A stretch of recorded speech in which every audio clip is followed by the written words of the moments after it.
El ruido puede ser definido como un sonido no deseado. El sonido es un fenómeno físico estimulando el mecanismo auditivo y formado por ondas creadas a través de presiones de aire. Scott 2004.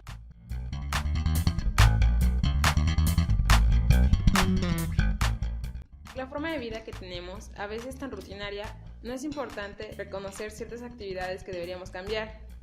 Es tan fácil ponernos unos auriculares y subir el volumen, sonar repetidamente el claxon mientras estás en el tráfico o hasta llegar a gritar.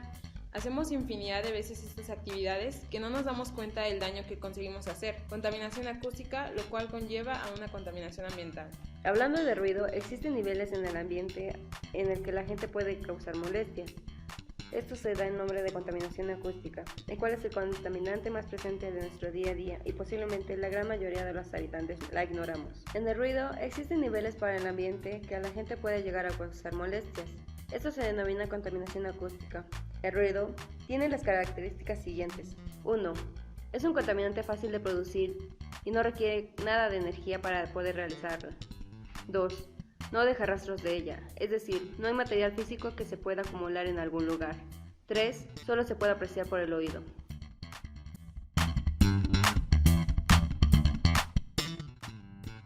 Pero, ¿cómo se mide? Ante la necesidad de conocer qué ruidos resultan ser insoportables ante el oído, se ha realizado lo que podemos llamar medición del ruido. Encontramos dos tipos: niveles de decibeles, las que tienen que ver con el ser humano, el ruido que puede llegar a ser insoportable para nuestros oídos.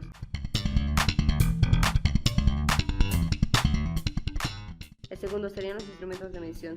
Recordaremos que el ruido es sonido y el sonido son ondas. En los decibeles encontramos múltiples sonidos que pueden llegar a escandalizar a nuestro oído. Ante esta problemática aparecieron los decibelios, que es la unidad de medida de intensidad sonora, que se usa para enunciar las relaciones de dos potencias. La Organización Mundial de la Salud considera los 50 decibeles como el límite superior deseable. Cuando la sonoridad alcanza los 70 decibeles, se estimula como un ruido contaminante.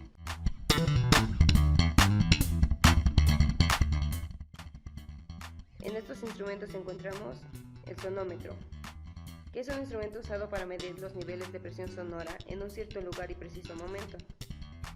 Analizador de frecuencias. El aparato representa los componentes espectrales de una señal partiendo de una transformada de Fourier. Dosímetro. Un instrumento utilizado para asegurar el correcto funcionamiento de un sonómetro o un dosímetro. Determinar el tipo de sonido es importante, ya que dependiendo de este, se seleccionarán los parámetros que se tomarán en cuenta y el equipo que se utilizará para poder medirlo. Existen diversos tipos de ruidos y estos se clasificarán de acuerdo al tiempo y a la frecuencia emitida.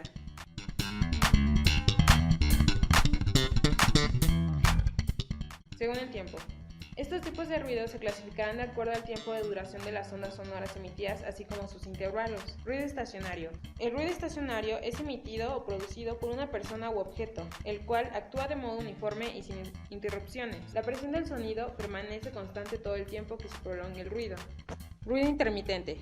Es emitido en ciclos. El nivel del ruido disminuye y aumenta bruscamente. Aparece en instantes determinados. En este tipo de ruido, cada ciclo se puede medir por separado como un ruido continuo.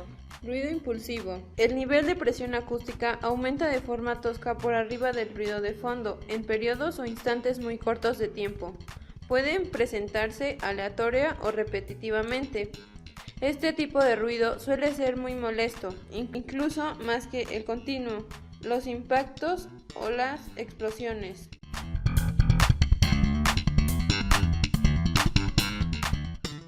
Según la frecuencia.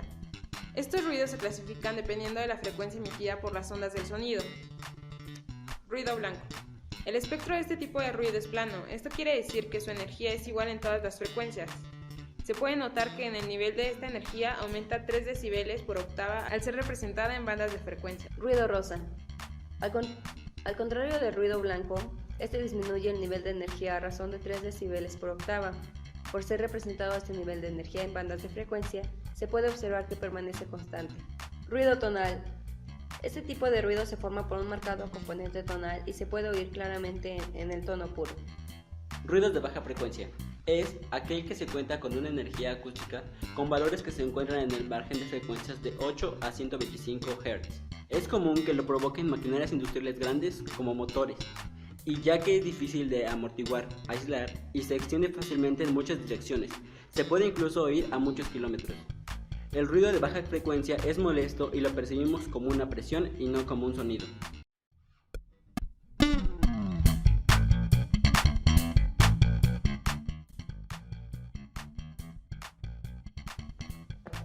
Tráfico terrestre se refiere a todos aquellos vehículos que se desplazan sobre la superficie, calificados como uno de los principales contaminantes, no porque los decibeles emitidos sean altos, sino porque existe una gran cantidad y su contaminación es constante. Automóviles son el medio en que la mayoría de las personas se trasladan, por lo que es uno de los principales contaminantes auditivos, ya que generan 70 decibeles constantes en ciertas horas. Camiones. En especial estos generan la mayor cantidad de contaminación auditiva, ya que pueden generar hasta 80 decibeles en zonas urbanas y en zonas rurales. Motos. Al igual que los automóviles, estos pueden generar 115 decibeles si no se utiliza un silenciador para el escape, ocasionando una severa molestia en los oídos.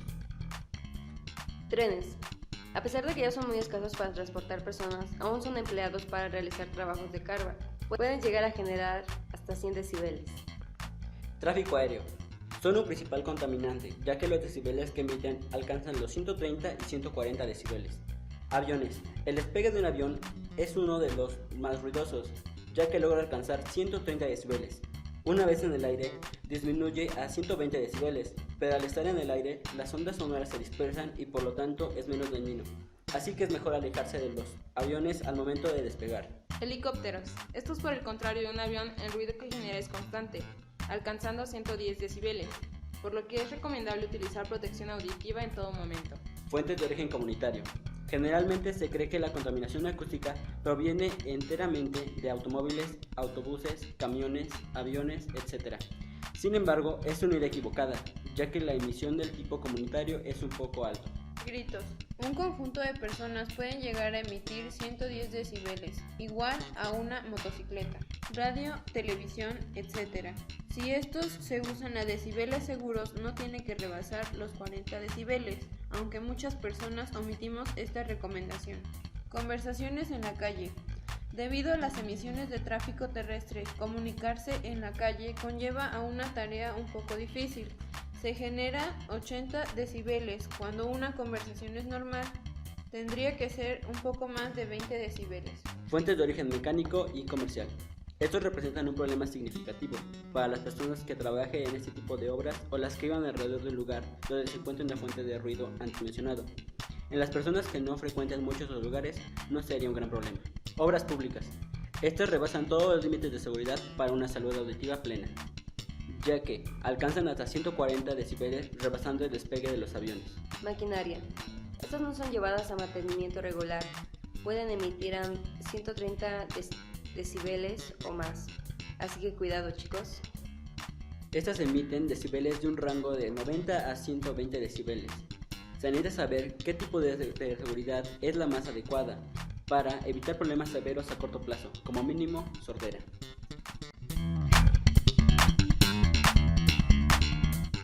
Problemas.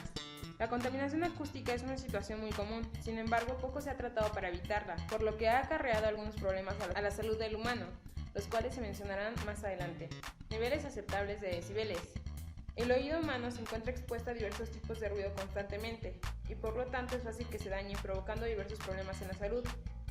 Según estudios médicos, se han determinado cuántos decibeles puede soportar el oído humano, y el efecto provocado al exponerse al ruido excesivo. El nivel de decibeles aceptados por el oído humano varía dependiendo la edad y la condición del individuo, además de que depende del tipo de ruido, el tiempo de exposición y la distancia entre la persona y la fuente sonora. Los oídos de los jóvenes sanos soportan frecuencias de aproximadamente entre 20 y 20.000 Hz. La sensibilidad mayor del oído oscila entre 1000 y 4000 Hz. El sonido llega a ser desagradable a 100 y 120 decibeles y doloroso de 130 a 140 decibeles.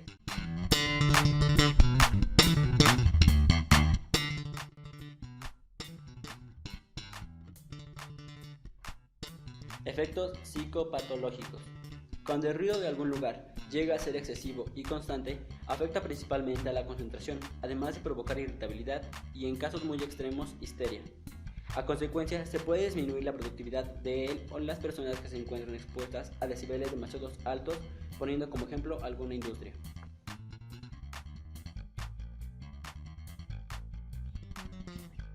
Efectos en el sueño. Para abordar el tema necesitamos saber que existen dos tipos de ruido que percibimos al momento de estar dormidos.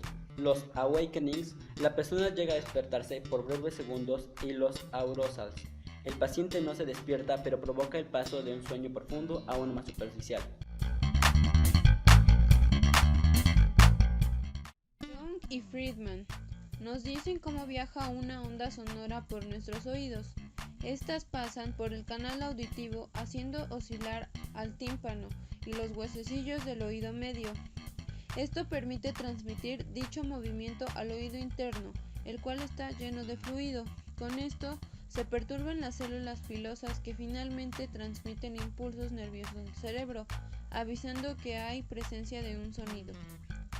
El oído no puede escuchar todos los tipos o gamas de sonido, además de que con la edad se va deteriorando la capacidad auditiva en las personas.